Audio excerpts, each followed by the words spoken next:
Good evening. Thank you for being here with us today. I'm Scott Crandall. I'm in my final thesis semester completing my Master of Architecture, and I'll be presenting the project Shelf Life, a vertically responsive shelving system to aid in aging attenuation by enabling reach.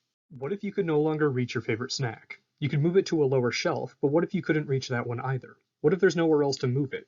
This example highlights a disparity in the way different ages interact with their environments and the mental health implications caused by inability. One reason for this could be the rigidity in our everyday environment, which dictates what I'm referring to as our material interactions. This is our physical participation in the world, namely in how we reach for engagement. So rigidity disables flexibility in this notion of reach. So, by acknowledging our material interactions, we can better understand the deficiencies in the environment and implement systems to improve intergenerational equity and participation. So, what's the problem? As we age, our physical ability deteriorates, affecting performance in physical tasks. Kind of a no-brainer, right? But from this, we know that different ages interact differently with the same environment. Consider this table from an article by Keller and Engelhardt. It's a consolidation of studies representing the same result. As we age, our strength and mobility diminish. Furthermore, Pinedo and Don mention in another article that physical activity in general leads to an improved health-related quality of life. From this, it can be suggested that the inverse is also true.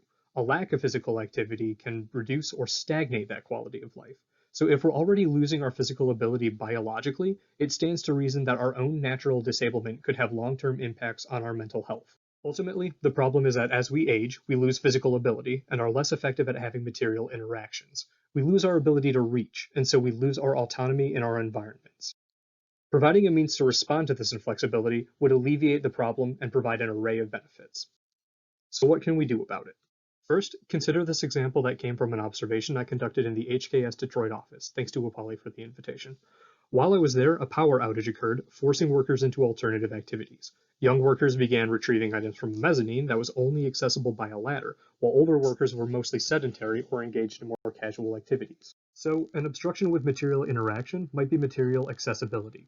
If you think about it, most of our interactions involve reaching for an object located on something else. So how do we know the action is possible? According to an article by Gabbard et al., it's because of motor programming theory. This suggests that our ability to succeed in an action is because of adequate mental representations of the movements involved with them. And apparently, older generations are worse at making accurate predictions than younger ones. So, it's sensible to consider dynamic systems for material interactions that accommodate a broader range of ages. We have a few precedents we can consider already: modular wall systems, shelving standards, horizontally operable systems, but the problem with them is they're either not easily modified or they don't change the accessibility of the interaction. While the research up until now hasn't produced a satisfying example for a responsive system, we can use the information to suggest something that can dynamically respond to the changing individual. This proposal is for a vertically operable surface that enables more than just storage. Shelving's just a flat surface, but it has innate rigidity. Here, however, each unit is a single broad surface which can be lowered for access and raised when not in use. This also enables them to perform as work surfaces or supports for hanging elements. They can be manually operated by efficient mechanical systems or electrified for remote operation. And the mobility provided by verticality enables a broader range of accessibility and clearance beyond what the ADA requires.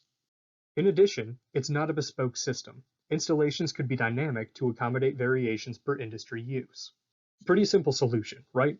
Let's go over the benefits again. The primary benefit is the equity and empowerment it provides towards enabling material interactions. There's the intended enablement for an aging population, but it also empowers differently abled individuals to perform in more effective capacities. There's also consideration for spontaneous situations of need, and a dynamic system could quickly accommodate them too. This proposal also taps into the aging in place mentality. Per the CDC, this is the ability to live in one's own home and community safely, independently, and comfortably, regardless of age, income, or ability level. We shouldn't have to disassociate our ability to be productive with our ability to conduct ourselves. If we design spaces to be effective for both younger and older individuals, it means we're enabling the younger generation to grow older in the same environment more effectively. The rigidity of current systems, while seemingly necessary, isn't equitable for a universal standard of use. So introducing a versatile means to accomplish a single goal benefits more than the objective itself. Considering how we age as individuals opens opportunities to rethink our arrangements of space and our interactions within them, so we can produce solutions to engage the spectrum of our existence rather than just the instance of our problems. And here are my sources. Thank you so much for your time.